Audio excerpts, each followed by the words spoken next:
There are many people out there that try to show the best ways to live a longer and healthier life, but one factor to this that often gets overlooked is education. In this video, we're going to look through a multi-research analysis to see what research has to say about longevity of life and education. First factor to this research is defining social determinants of health. This describes a person's social, economic, cultural, and political conditions from birth to their present day. Numerous studies show social determinants of health can have a major impact on people's health throughout their life.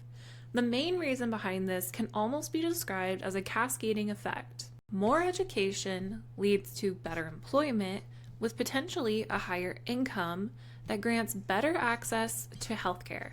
The meta-analysis behind education and longevity looked at 603 studies from 59 countries.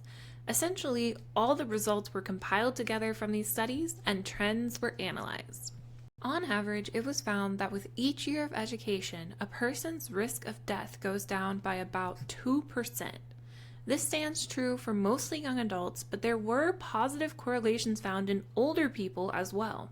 Overall, if a person has 18 years of education, their mortality risk is 34.3% lower than someone with no education at all.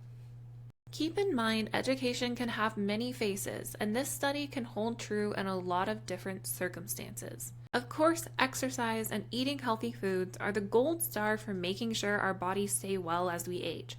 But education is an investment equally worth putting into, as the output can have extremely positive effects on our lives overall.